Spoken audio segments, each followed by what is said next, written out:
Welcome for this important day for these new officers. It is not lost on us that we are graduating our recent class during National Police Week. In a time we remember those who gave the ultimate sacrifice, it seems fitting we are welcoming 23 officers into our family.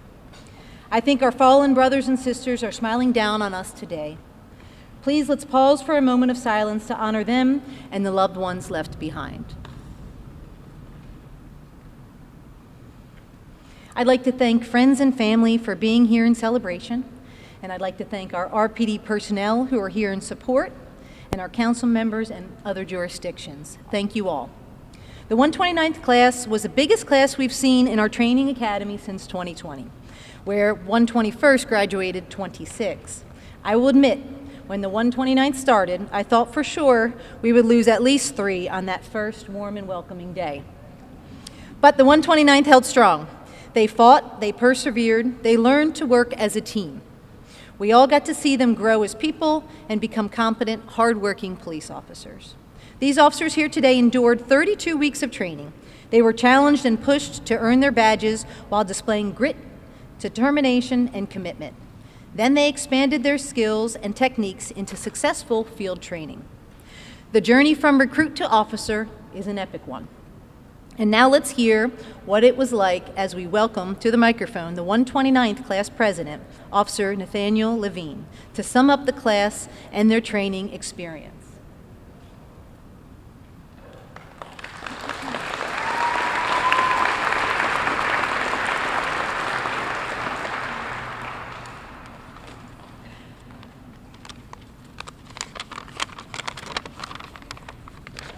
I'd like to start off by saying thank you to Chief Edwards, Captain Filippo, and the entire RPD training staff for being here today. Our academy recruits are fortunate to be trained by some of the best instructors in the entire country. I'm deeply grateful for their time, sacrifices, hard work, and knowledge they have bestowed on us to give us the best possible chance at success. They are some of the most impressive people I've ever met, and I aspire to reach their level of skill and professionalism one day. Many of our guest instructors taught us after getting off a grueling night shift filled with traumatic events. They showed up on little to no sleep and gave us their undivided attention. They care that much to give back to this department and train the next generation of law enforcement. 10 months ago, if you asked me to rate on a scale of 1 to 10, with 1 being easy and 10 being difficult, how hard I thought being a police officer was, I would have told you a 6 or 7. After going through academy training and field training, on patrol doing the real job, I now say 10. Every day a police officer comes to work, they have to be prepared to make dangerous split-second decisions, understand constitutional law and state law, adhere to all departmental policies, be scrutinized by society, and be ready for a life or death situation. We chase perfection in every situation because a mistake can lead to death, violating someone's rights, losing our career, getting sued, or being in prison. I have respect for every single officer, detective, special operations staff member, and command staff member who works here. This job is not for the faint of heart. It comes with a tremendous amount of stress, both personally and relationally. There's many people here today that have been in law enforcement for decades. When you really take some time to think about that, it's incredible. It takes a tremendous amount of toughness, courage, and drive to stay in this career for that long. They are truly real-life superheroes. I also commend every loved one who is here today. You've chosen to support us as we embark on this career path. Thank you for your sacrifice and support. We wouldn't be able to do this job without you. While the difficulty of this job is daunting, the impact on the community makes it worth it. We work in a rare profession where every single day of work is meaningful because a peaceful society couldn't function without us. And the camaraderie that we share as colleagues is special. I'm proud of my classmates. 23 people came together from different races, religions, and cultures to form a strong team and to make lifelong friendships. There were times we got on each other's nerves, but when it was a time to accomplish the mission, we always came together and put our differences aside. We endured physical and mental hardships, watched fellow classmates not make it through, and battled uncertainty about whether we would graduate. We swallowed CS gas, got blinded by pepper spray, tased with heinous amounts of electricity, endured grueling workouts, and got humbled by instructors in jiu-jitsu. We took pass-fail tests in firearms, handcuffing, patrol tactics, precision driving, and pursuit driving, as well as written tests in the classrooms. While there are many hardships, there was also plenty of laughs. Mispronouncing exercises, impersonating each other, spontaneous dancing, and cracking jokes got us through the hard times. Shared suffering makes the strongest friendships, and our class is a testament to that. I also love the competitiveness of this class. We embraced healthy competition throughout the entire academy. We battled to be the best in every course we took, and the person who would finish first place would win by the thinnest of margins. Then the next course of instruction would come, and usually someone else would claim first place. It highlighted our strengths and weaknesses, kept us humble, and provided opportunity to encourage one another. It wasn't easy, but we're finally here now. I want every single one of my classmates to be successful, and I believe they want the same for me as well. Here's to the 129th Basic Recruit Class. In the words of our sensei, Instructor Butler, kick it.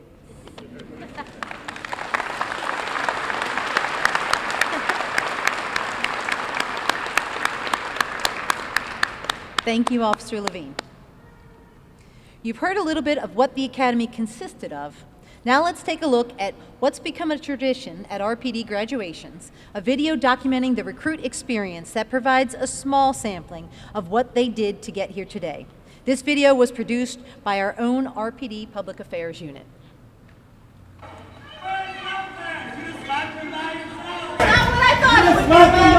Up! One! Why don't you go on? 0, not in unison. Down! There was a lot of times that I felt like I couldn't do certain things. Even before I started the academy, having this experience made me realize that I can do anything that I put my mind to.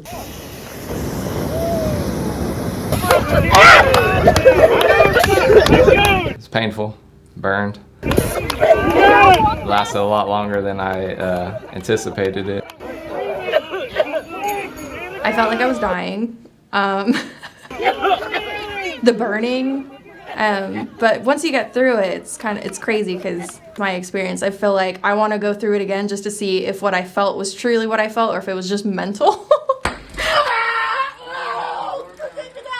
Taser, I felt a lot more.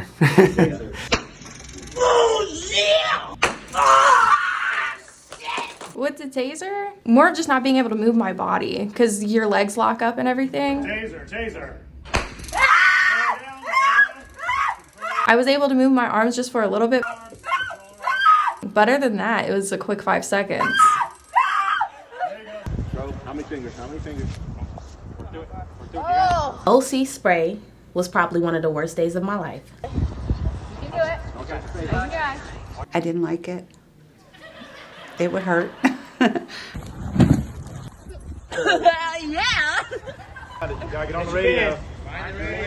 Open your eyes. It let me know that I can work through it if I do, get sprayed myself. Let's scream, ready?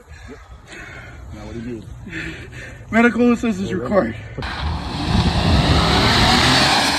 EVOC was very stressful at first, just because it's a different kind of driving.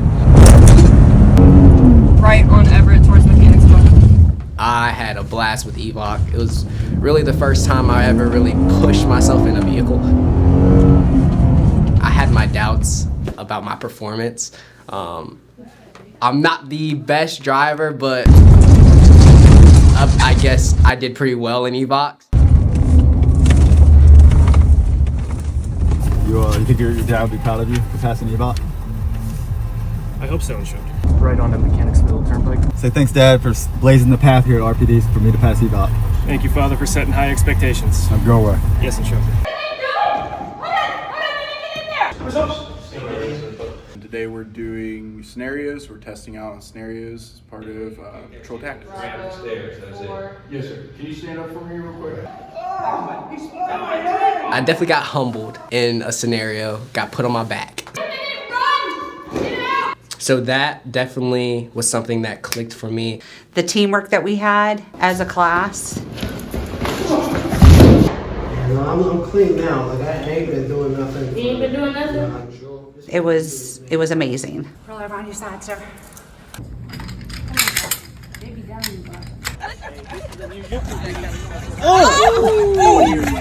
Our team was great.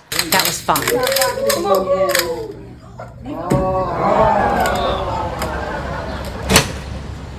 He just ran across the street and didn't see the pole in the box and ran straight into it. Specifically Richmond. Congratulations. It was probably the best choice that I could have gone with, honestly. Yeah, you're going to get trained by some of the best instructors in the entire country. What you're doing protects society. A peaceful society can't function without police officers. Something that you're meant to do, and I enjoy it. Out there on the streets right now, I don't feel like I'm working. These past few months, I've definitely learned things about myself I feel like I wouldn't have if it wasn't for the academy. That's the thing. It took me a while to find something like this, and now I found it. As a class, to get through it and all of us pull through it, it was amazing.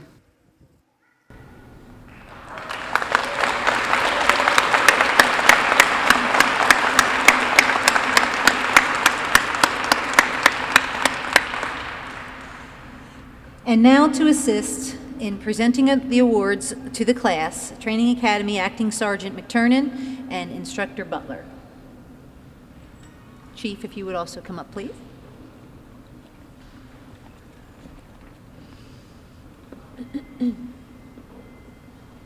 The Physical Fitness Award is presented to the recruit who had the highest average in all of the physical fitness tests given throughout recruit training. The recipient of the Physical Fitness Award goes to Officer Nathaniel Levine.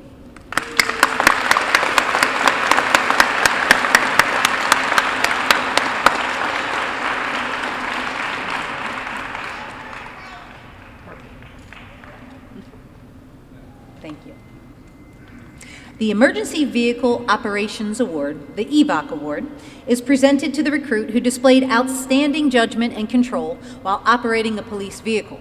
The recruits were tested on a variety of driving courses to include quick reaction courses, skid control, emergency response, and day-to-day night pursuit driving.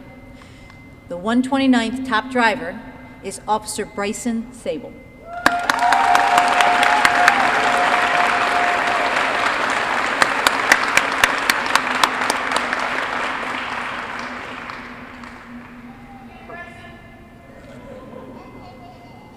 Thank you.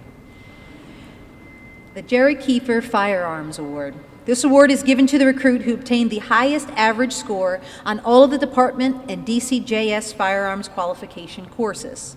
The officer demonstrated a high level of proficiency and safety with the department-issued handgun and shotgun. The recipient of the Firearms Award is Officer William Barker.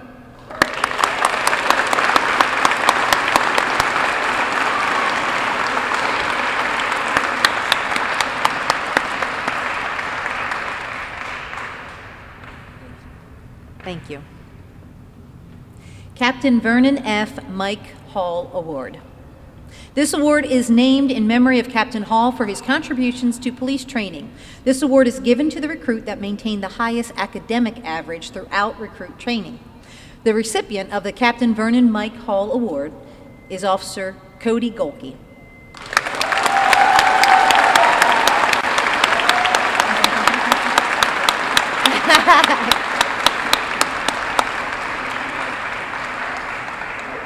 Those of you that don't know, we have a new Golke and an old Golke. So, sorry.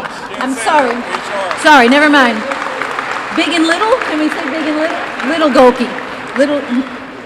All right. The Nancy White Thomas Award. This award is in honor of Mrs. Nancy White Thomas for her inspiration and contributions to recruit training for over 42 years. Ms. Thomas passed away in 2007. However, she remains a very special friend to the Richmond Police family and has been an inspiration to every basic recruit class since 1966. This award recognizes the recruit who has demonstrated the most outstanding overall performance throughout recruit training. The recipient of the Nancy White Thomas Award is Officer Travis Wright.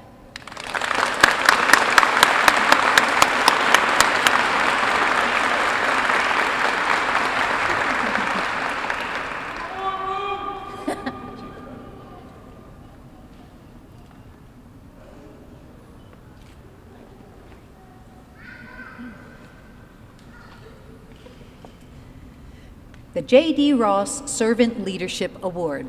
Would Sergeant Ross please come up?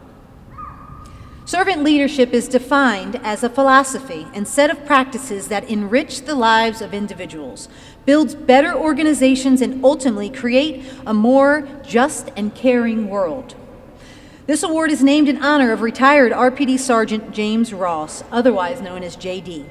It is awarded to the recruit in each graduating class that best exemplifies the core traits of a true servant leader. JD exemplified the philosophy of servant leadership every day in that his actions were always focused on the betterment of his personnel and this organization. Some of the core traits possessed by any good leader are accountability, selflessness, humility, dependability, and respect for others. Today's recipient has consistently demonstrated these core traits over the past 34 weeks, as witnessed by the members of the 129th Basic Recruit class. Therefore, it is my honor and privilege to present the J.D. Ross Servant Leadership Award to Officer Shelley Hartwick.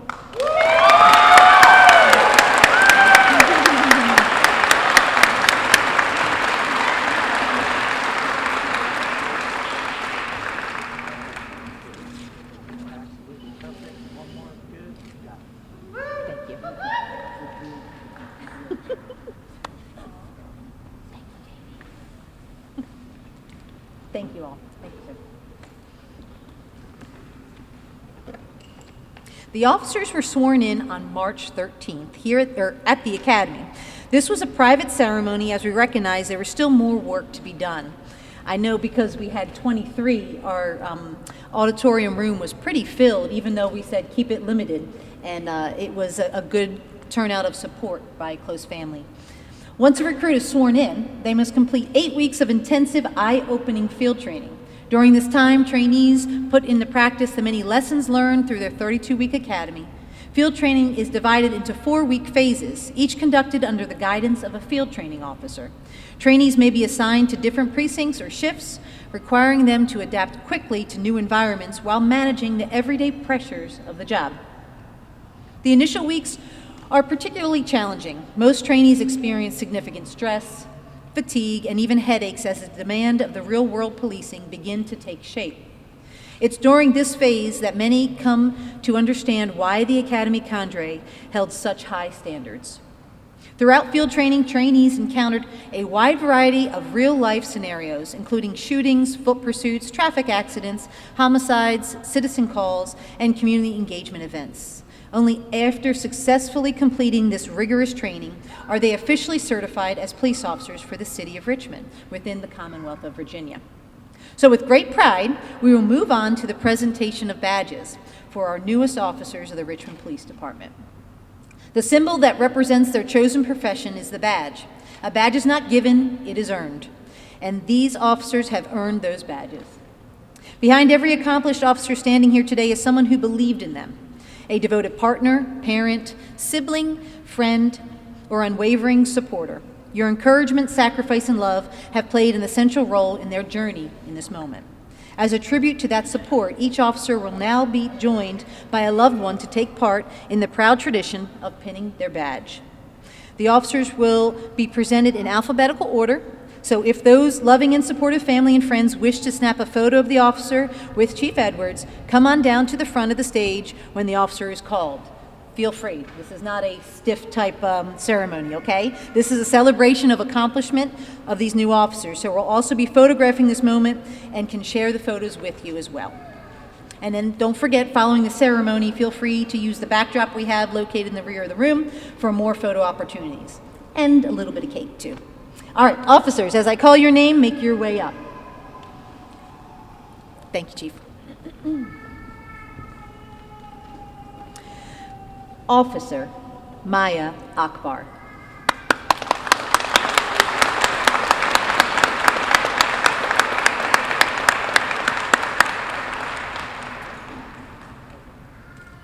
Thank you. Come on up.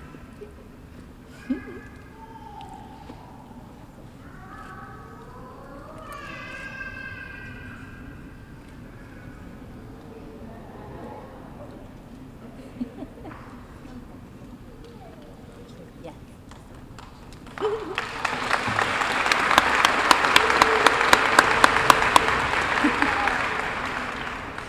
Officer John Ames III. You gotta leave the chair.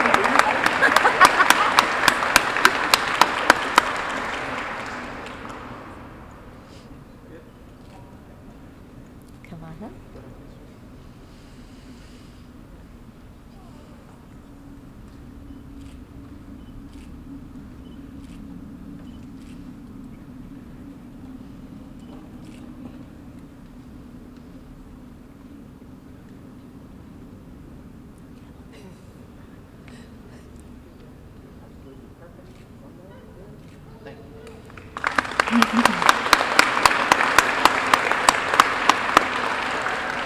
Officer Anna Marie Baraquatro.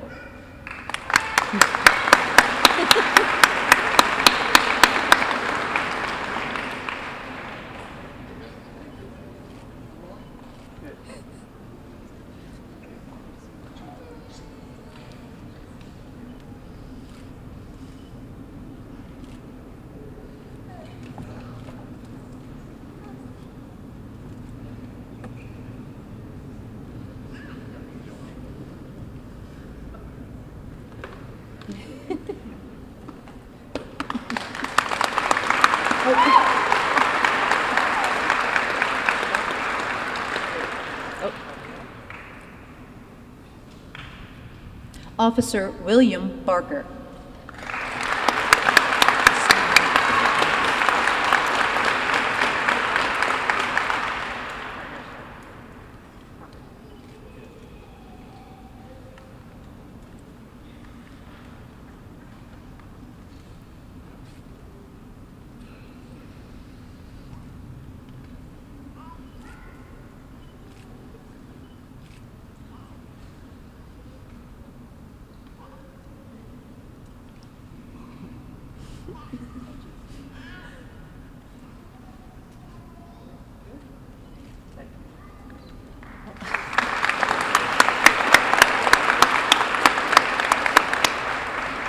Officer Chloe Caldwell.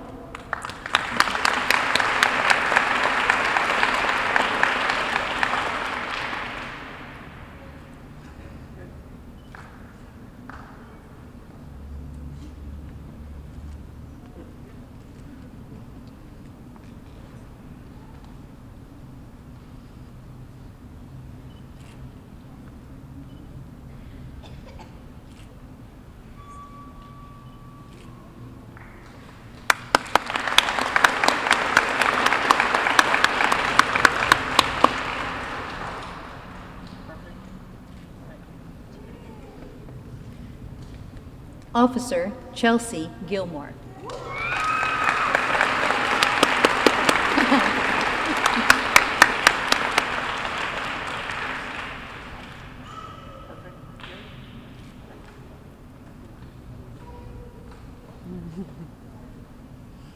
Come on up.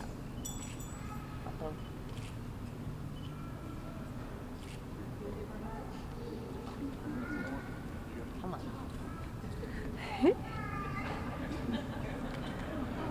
There we go. Come on, get in here. Come on. Come on. There you go.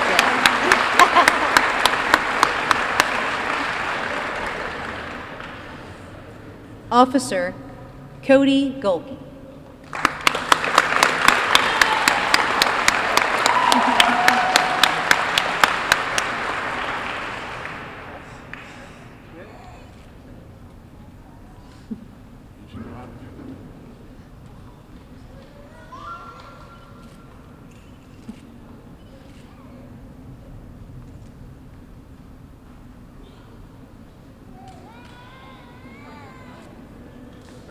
It's ironic the officer's having a hard time badging.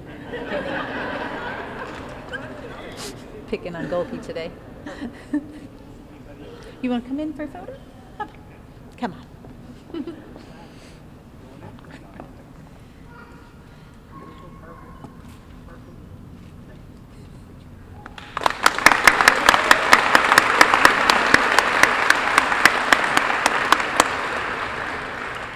Officer Beyonce Gonzalez.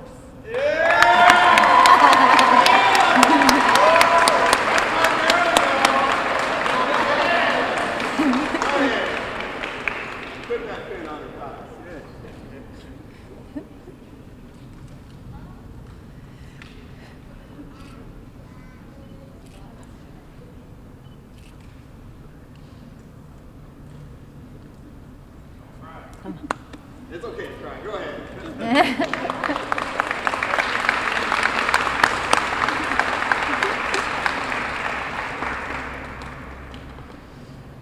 Officer Shelley Hartwick.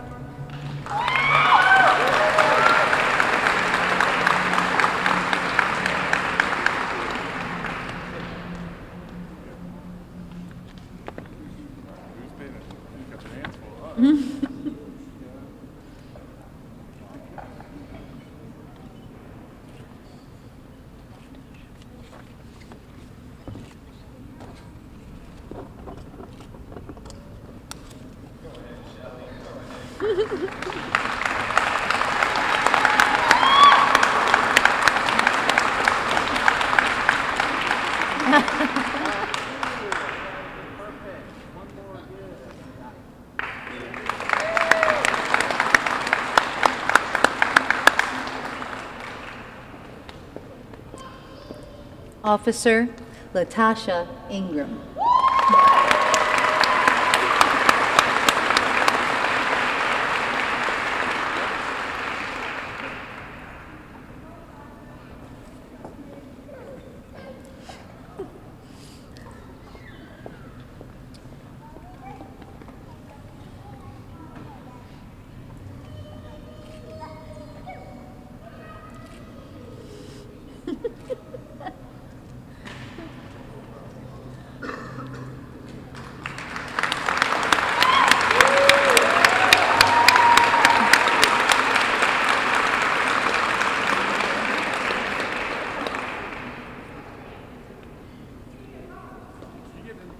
Yeah.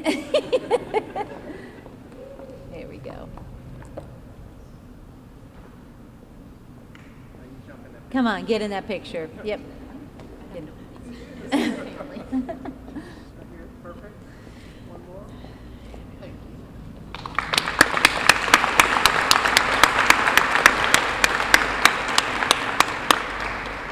Officer Gabriel Johnson.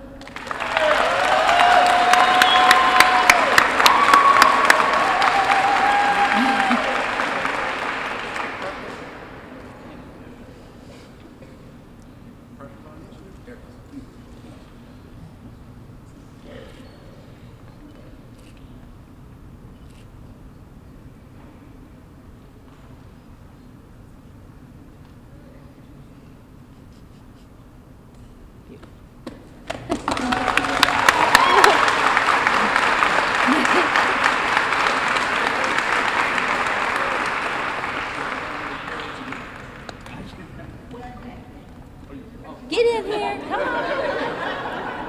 I like it.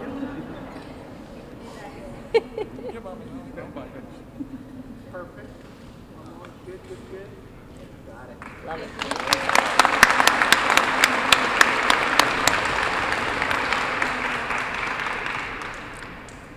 Officer Nathaniel Levine.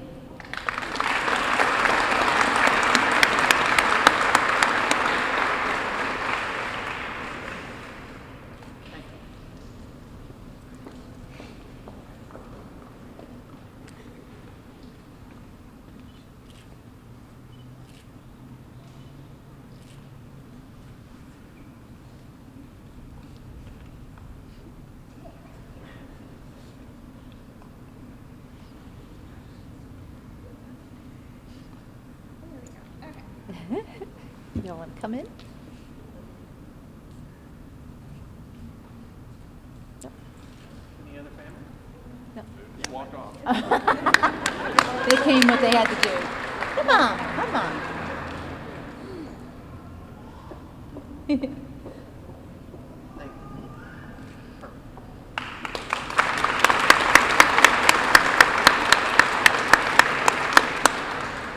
Officer Stephen Lopez.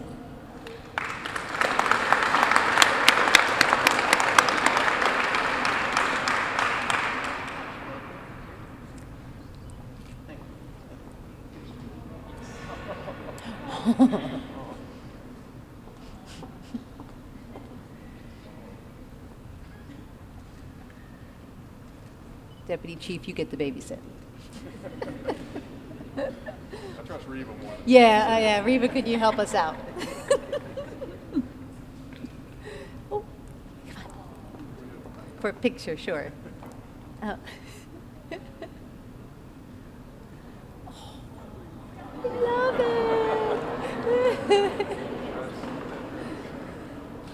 Aw. He's looking at it. You see that? Okay, Lopez, you win the award, buddy. All right, Officer Miles Lopez.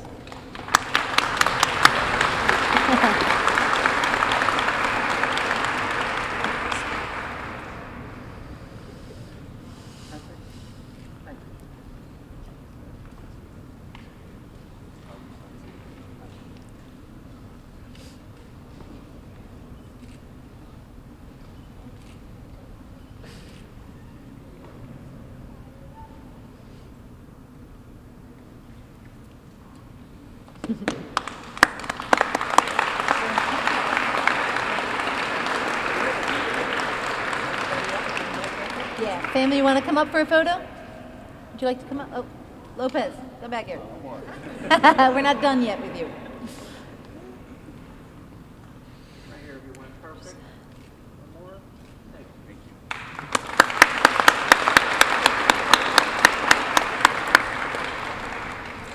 Officer Josilem Maurice.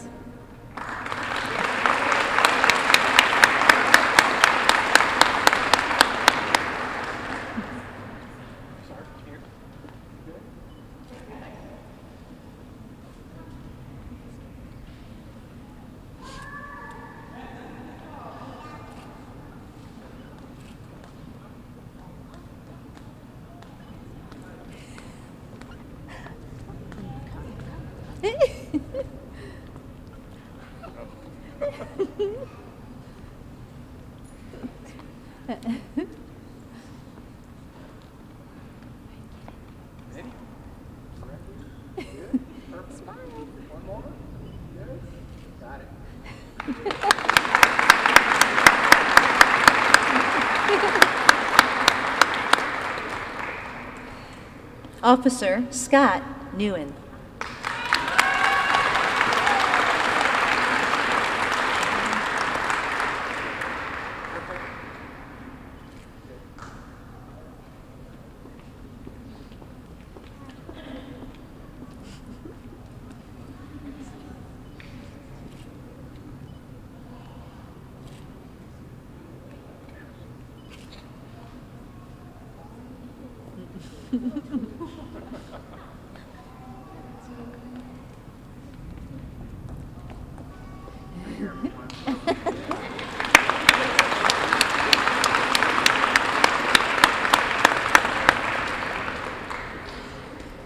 Officer Janelle Pinesmith.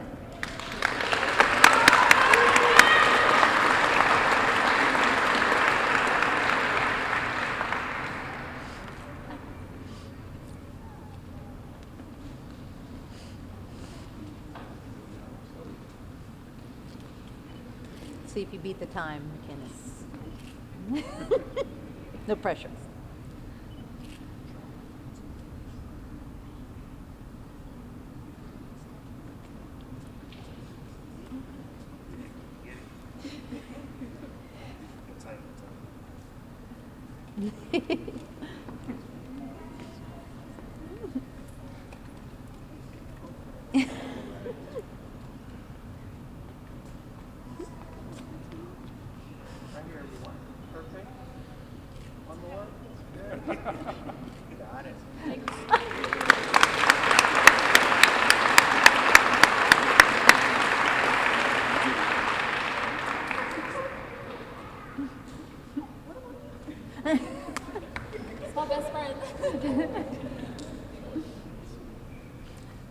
Officer Isabel Rodriguez.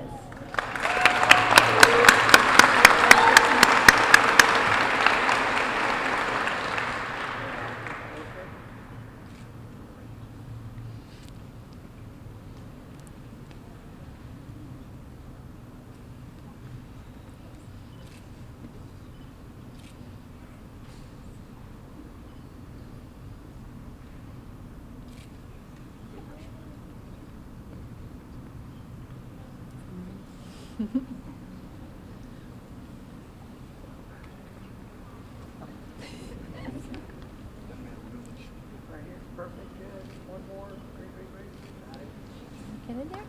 You.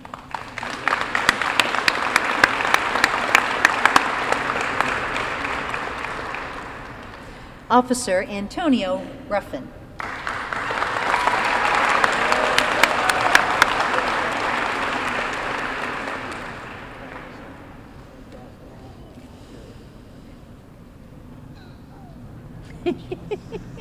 Take your time. Hi, cutie.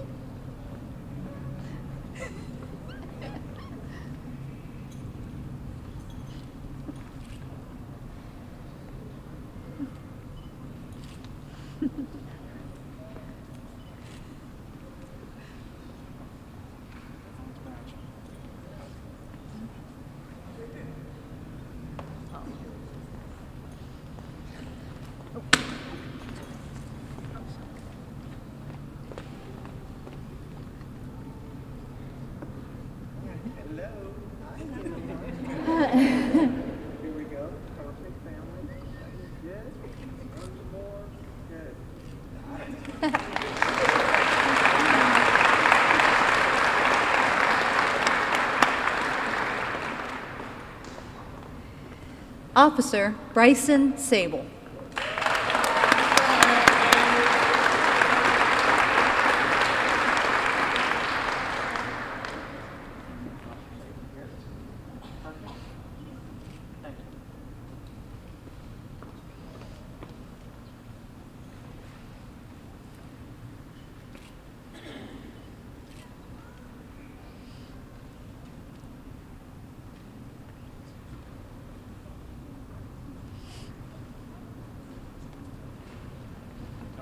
Yeah.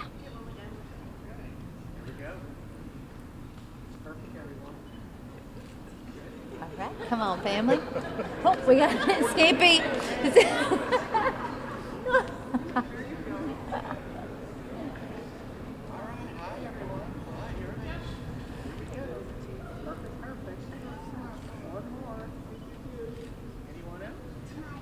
Good. All right.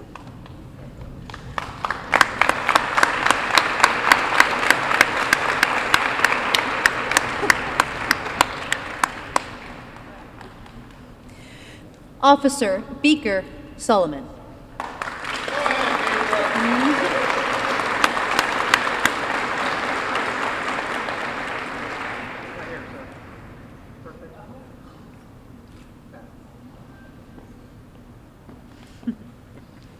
Double duty. Yeah.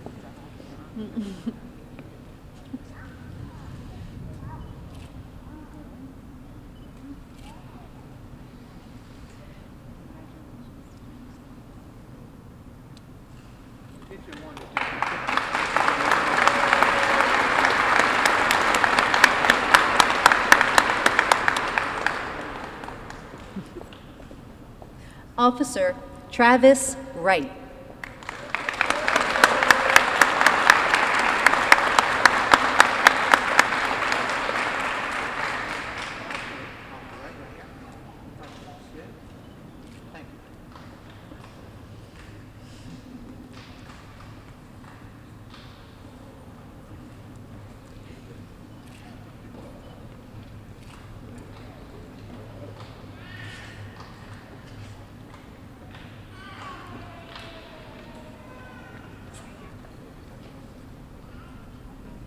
Everybody ready? Here we go. Smile. One more. Fantastic.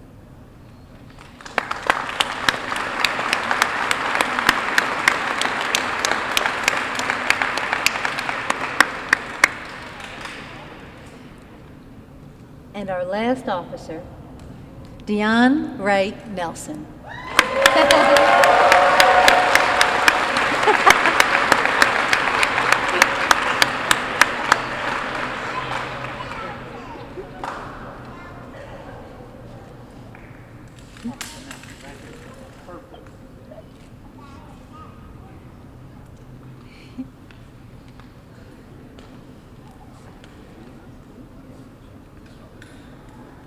There you go.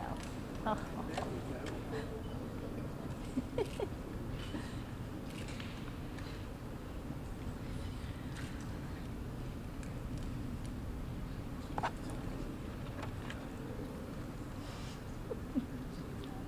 Go ahead, family. Come on.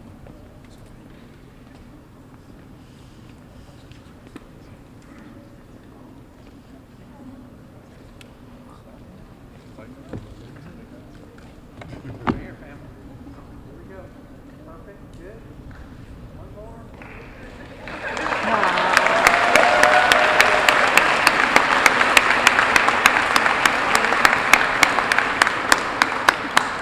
Here, Chief. Right here, everyone. Perfect. One more. Get this shit. Got it.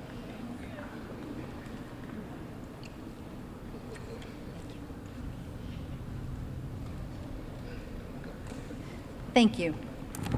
I would now like to invite Chief Rick Edwards to give his charge to the class.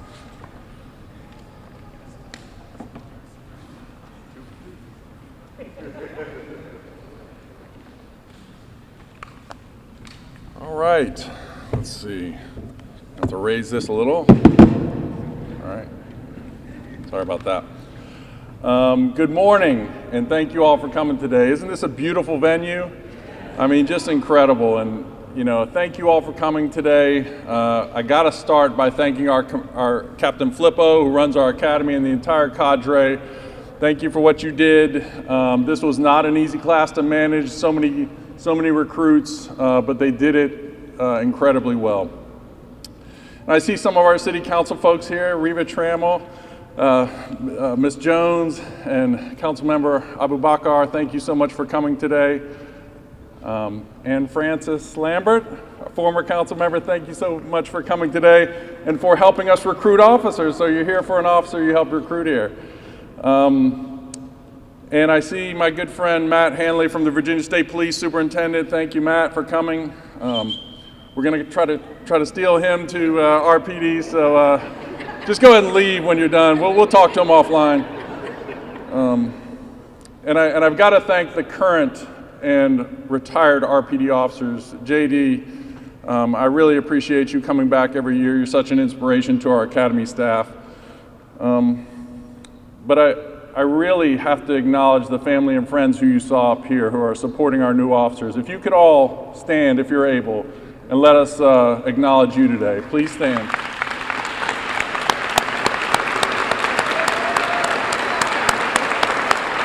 Thank you. Thank you.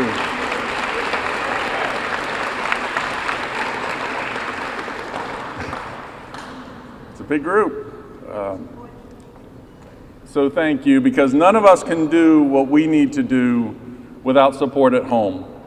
And I ask you to continue that support as the long and hard days come for your loved one. This is not an easy life, but it is a noble profession, so please continue to support us as we move forward. So this class is the 129th basic recruit class for the Richmond Police Department. So mine was the 82nd, and I'm okay at math, but yeah, 47 classes in between. You guys are making me feel very old, but it's been an incredible 26 years for me, and you know, I can just say that if you stay with this job for long enough, you'll see that too. The motto of this class, if you saw it on the video, is guided by honor, driven by duty, and I think that says a lot. So if you remember 129th, back in August of 2024, I first met you in room 103 at the Richmond Police Training Academy. We had a conversation. That was a day that was full of chaos. You saw some of it. And I don't want any of you thinking the Richmond Police Department's full of a bunch of sadists. We're not. That was all choreographed. Those tasers weren't real. Those screams were just comedic relief. But what I told you that day was that I don't expect perfection from you. I expect improvement, even if it's 1% better every day. And I told you you're not competing against the recruit next to you. You're not. You're competing against yourself from yesterday. And every day and every time that I came back to the academy and saw you, there was improvement. And I talk about perfection because I don't think that is something that can happen anywhere in life, but certainly not in this job. It's not a destination, it's something to strive for. And even though you are graduating the police academy today, the learning should never stop. You should be a lifelong learner, because the learning can never stop, because in this profession it's too complicated and it can never truly be mastered. It's just way too complex. There's always something new to learn. So ask questions when you get back on the street, early and often, especially early. If you come with a humble manner, the police department and the officers you serve with will bend over backwards to help you. Because if you're not humble, this job, and God knows this city, will humble you. So I don't want you to be a know-it-all. Sometimes people feel like that after they graduate. I want you to be a learn-it-all. And if you're successful in this job, and I'm not talking about just the men and women on the front rows here who have earned rank, because there's success at every level of the Richmond Police Department, whether you're a patrol officer or a chief of police. But if you're successful through inquiry, through effort, through training, and through seeking out mentorship, you'll be successful. If you do that, that's really the secret to having a career that continuously grows. For 26 years, I can tell you one thing, and it's probably something you've already learned in your short time on the street, but this job never gets easier. It never gets easier. What ends up happening, if you're the type of successful officer, is you turn yourself into the type of person that just handles very difficult things well. And that comes with humility. So in 2012, I became a sergeant with the Richmond Police Department. I've been an officer and a detective for about 12, 13 years, and I finally took my first step into leadership. And when you're an officer, and even as a detective, you don't have to think about other things. You have to just kind of think about yourself and focus on yourself. But for the first time in my career, I had to worry about other people. And I never had to give advice before, but I find myself having to give advice. So I started thinking about things that I wanted to impart to officers that worked for me. And something that I always talk about with recruit classes is what I call the golden rule of policing. And it's to treat everyone you encounter on this job the way you'd like your mother to be treated in a similar situation. And that's not as easy as it sounds, because, the police have to do things that nobody wants to have done to them. I don't see any of my friends from the fire department here, but the fire department just, no offense, but when they are awake, and not cooking chili, and I don't know what else they do, but pulling kittens out of trees, they just show up and help people. The fire department puts a fire out if your car or house is on fire. They show up and help you if you need medical aid. They're just there to help. And the police do that too, but we have another role in society. And Officer Levine kind of touched on it a little bit. He said, we have to do things that nobody wants to have done to them. But if they're not done, society and the way we all get to live just breaks down. So we have to arrest people. If we don't arrest people, criminals run the streets. We have to give people tickets. Yeah, me too. If you're not on TikTok, you might have seen something. It's a deep fake AI. That wasn't me up there getting a ticket. But no, but we have to give tickets, and nobody likes having to pay for tickets. And sometimes we even have to use force.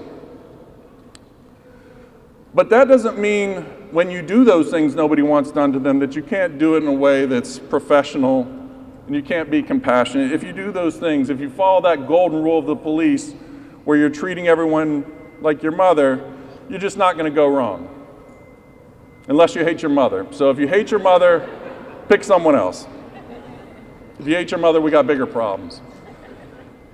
But another piece of advice I'd like to share with you is to care about your reputation. It's really important to care about your reputation. It's truly the only thing you have in this job.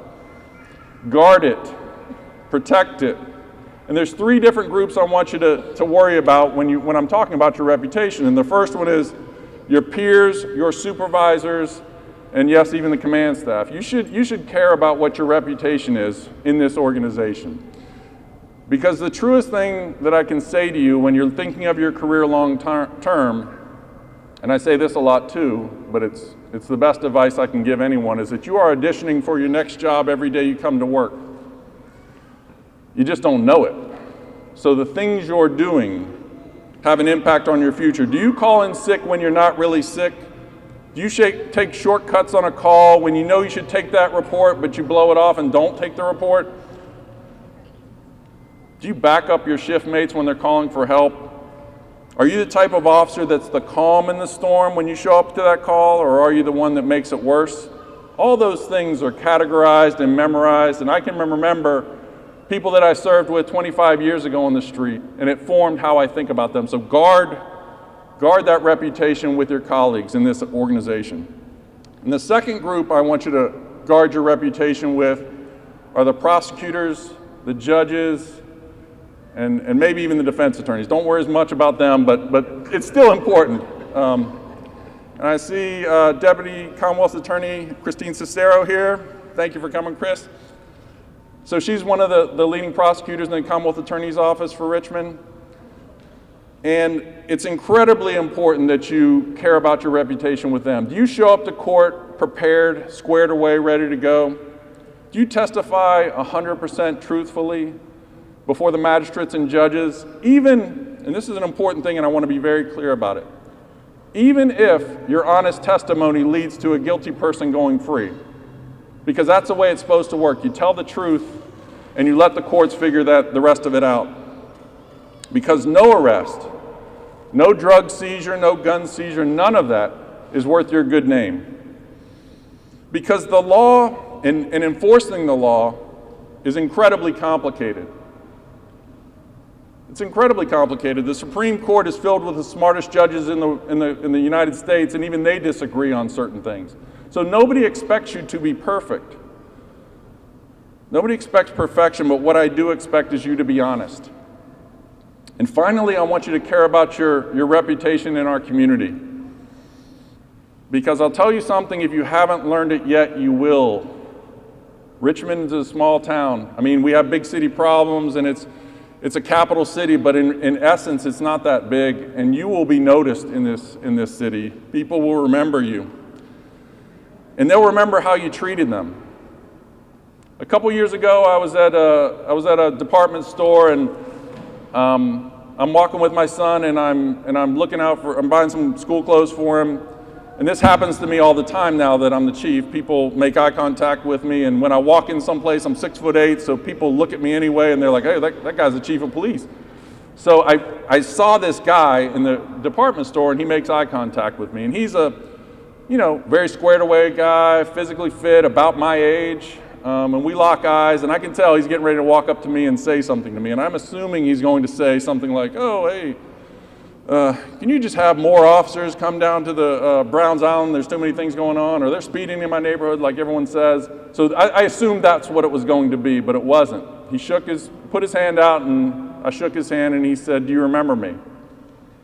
And I knew his face, and I said, are you with the Enrico police? Or I knew him from somewhere, and I thought he was law enforcement, security, something like that. And he said, no, and he said his name. And as soon as he said his name, I remembered him. I had arrested him about 20 years before. Arrested him with a firearm and drugs in Hillside Court.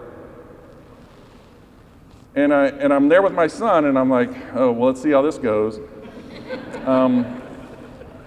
But really, he said, I just want to shake your hand and tell you thank you. He said, now he was a prohibited person, he was a convicted felon, he had a gun and drugs, and the case went federal under Project Exile, and he did a significant amount of time in prison. And he said, what I was living my life back then, the reason I had the gun on me that day is someone had threatened me. And if I'd have come across that person, we probably would have shot it out, and maybe I died, maybe he would have died, but that's what I was thinking at the time. So you and your partner probably saved me that day. I said, well, what are you doing now? And he said, okay, well, while I was in there, I learned on a simulator how to drive a truck. He said, I bought a box truck, I'm working here, I'm looking to buy another truck, and life's good. And he shook my hand and walked away, and I remembered thinking to myself that That's how I want those interactions to be. Because even though I had to arrest this man, take away his liberty for over a decade, he knew I didn't exaggerate the charges. I didn't put more charges on him. I didn't rough him up. I didn't even speak to him disrespectfully. And he remembered all of that. So you're going to be in this city, you are going to encounter people you've arrested. And you need to be able to at least know that you can look them in the eye and know you were a professional during that encounter. Because, you know, as Mark Twain said, it's never the wrong time to do the right thing. And all right, here's a little last piece of advice. It's a quote from Lao Tzu, a Chinese philosopher, and he said something that I want you all to take to heart. He said, watch your thoughts, for they become your words.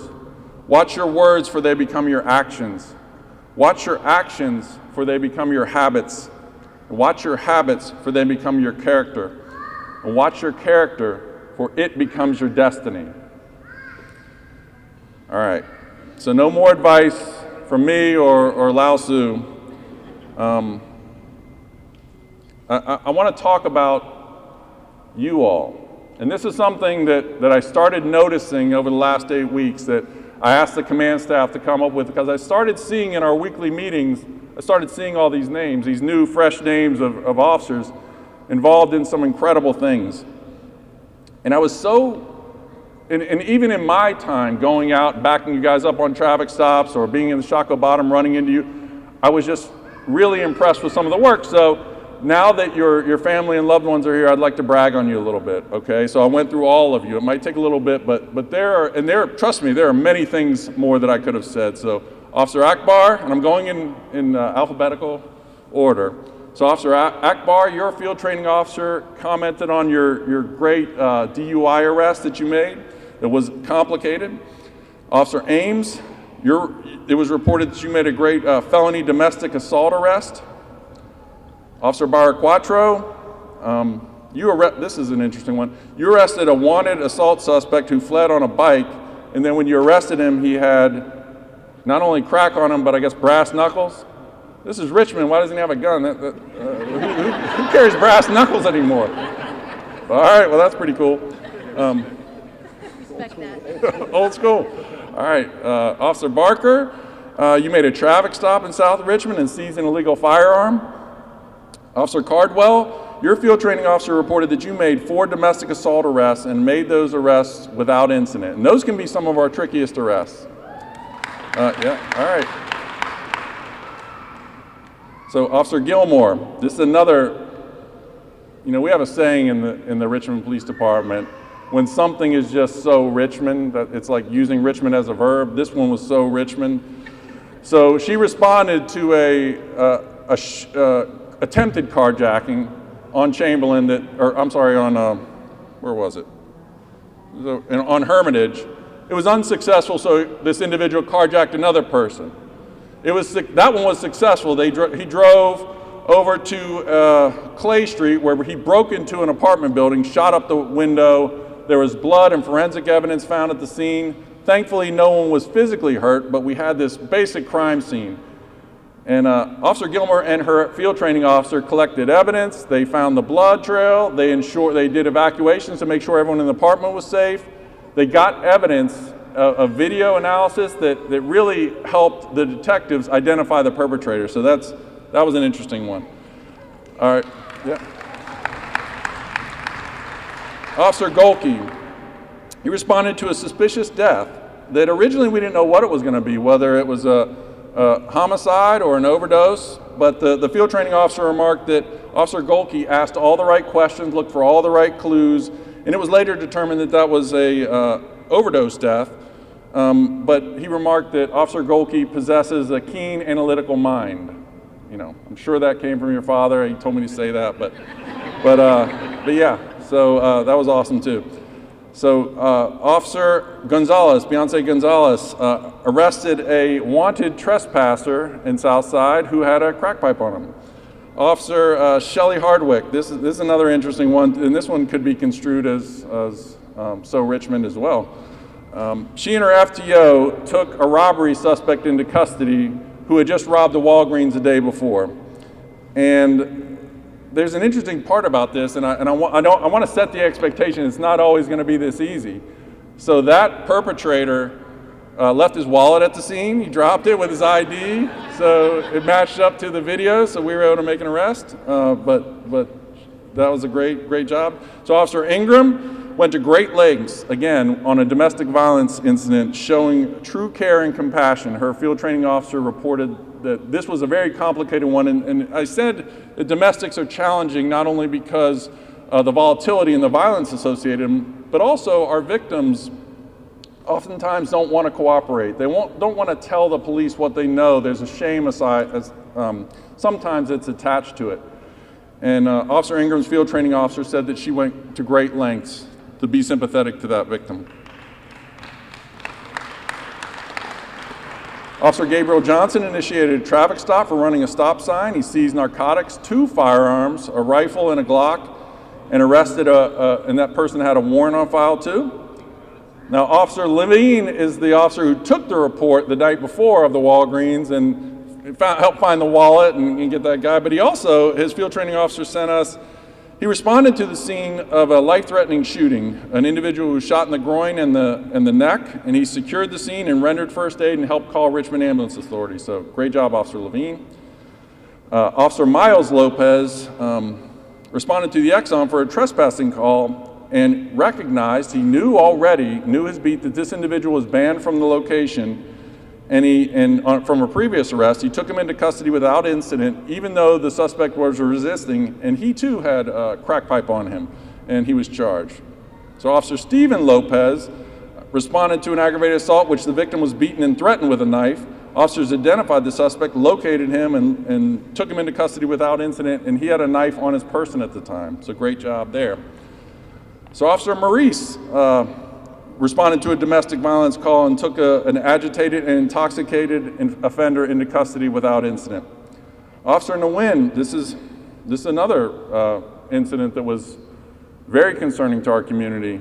Officer Nguyen on April 7th responded to an alert from the FBI. So that when the FBI gets a threat to our community, they notify a local police department to go check it out. I guess they don't want to come out in the middle of the night, but they sent us out there to go do what's called a knock and talk. And the video they sent us was very concerning. It was of a man holding a Draco AK-47, filming himself and threatening to shoot up a school.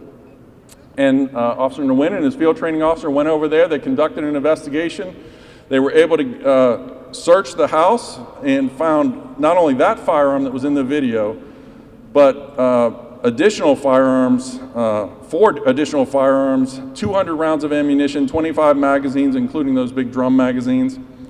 Officer Nguyen also, so that was great enough, but Officer Nguyen also responded to the scene of a stabbing, identified the suspect, got warrants, issued a be on the lookout report, and led to the arrest. And his field training officer remarked that he did a great job documenting all the evidence.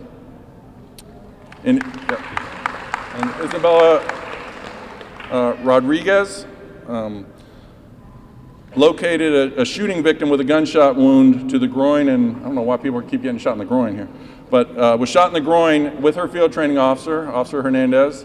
She assisted him in quickly assessing the victim's injuries, and they were able to put on a hemostatic dressing that was provided by Officer Rodriguez to Officer Hernandez, who is trained to deploy that and likely save that individual's life. And she and her field training officer have been nominated for a life-saving award regarding that.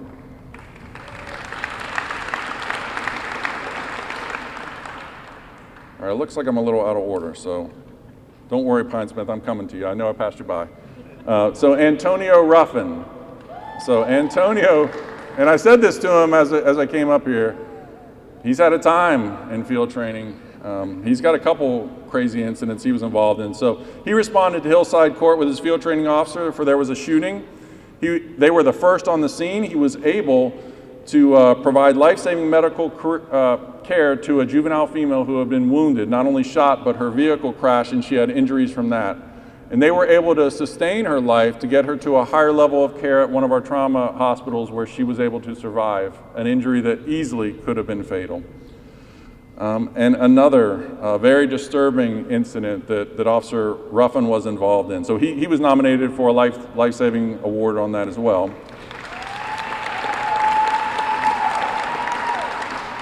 And just a week or so later, with a different FTO, they were called to a house in South Richmond where a mother called 911 and sent a very disturbing video to the dispatcher. And it was a still shot of her child's father, who had the child, a 3-year-old child, in custody at the time with him.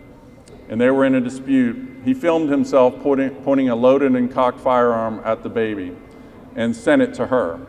So she sent it to us. And Officer Ruffin, his field training officer, and all of 2nd Precinct or 1st Precinct showed up and surrounded the house.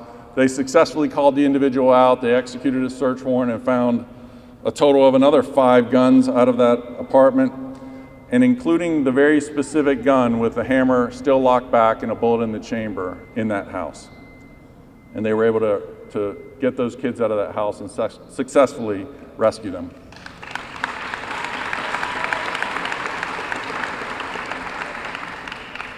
So Officer Sable, his field training officer reported that he used incredible de-escalation techniques when coming across a mentally disturbed person. He used all the crisis intervention training we've worked with him on to de-escalate that situation and get them the care that they needed at one of our local hospitals. All right. And now I'm back to you. I'm back in order now. Pinesmith, Officer Pinesmith. So there's another interesting one. This doesn't sound like that big of a case, but I can tell you we really hate porch pirates. So that affects everyone in our city. You can't, there are certain people you cannot leave a package on your door and, people just walk up and steal it. Well, not on Officer Pinesmith's watch. So she got in a foot pursuit with a serial package thief, caught him, and they can be a one-person crime wave and account for a dozen crimes in a weekend. So it's really important.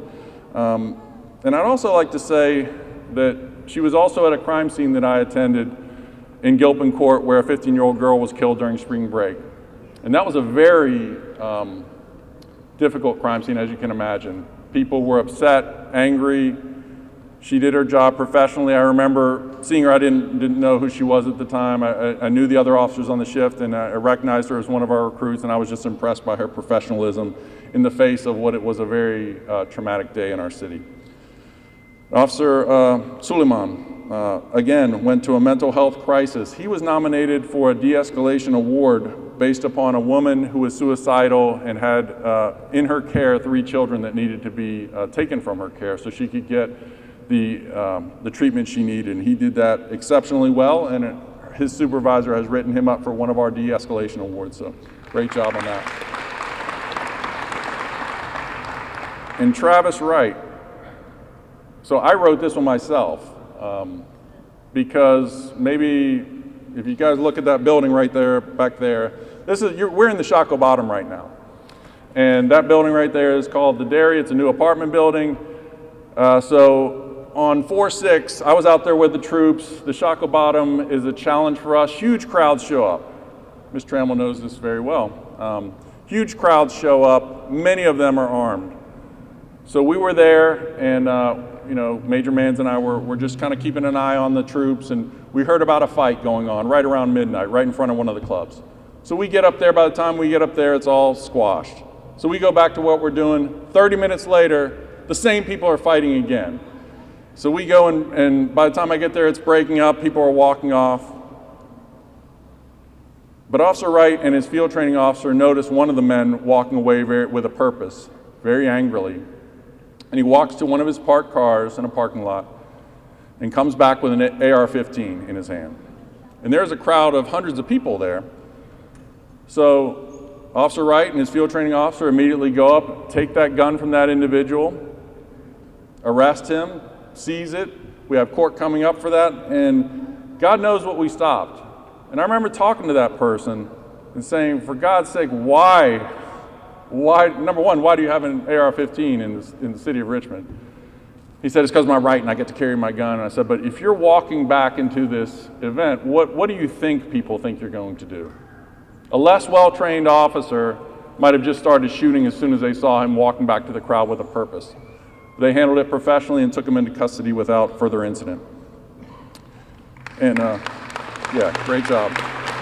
And Officer Wright Nelson, so served an ECO on another mental mental party who was acting in a violent manner and took him into custody without incident. He was also the log officer on 2 separate murder cases, and I read those reports and they were incredibly detailed and well written, and that's an important part of the investigative process.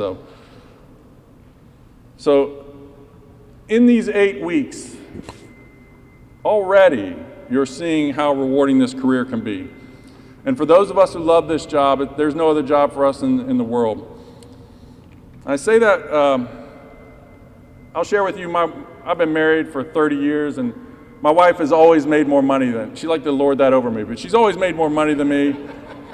She has she has a master's degree from Dart, and she's the chief financial officer for Vita, along with Matt's wife, I just found out. So don't tell your wife that I'm making fun of my wife here, because I'll get in trouble when I get home. So my wife has an important job, and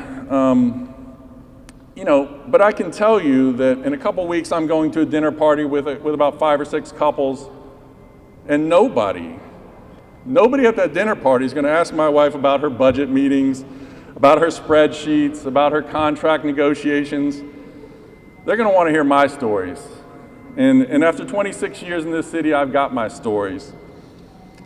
And even though now I'm the chief of police, most of my stories involve budget meetings, spreadsheets, and contract negotiations. I can still go back to the time when I was a real cop. So what I'm saying is, and Officer Levine, you kind of touched on it too in this, you talked about the responsibility of this job and the challenge of it. And you said it seems like somewhat of a burden.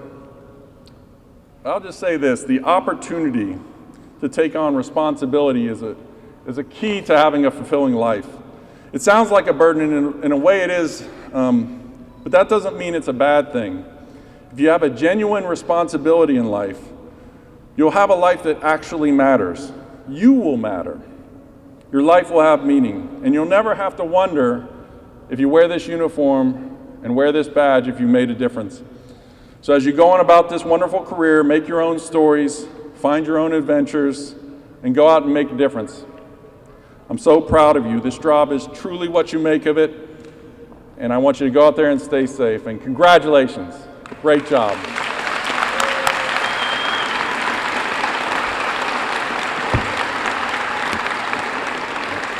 Thank you.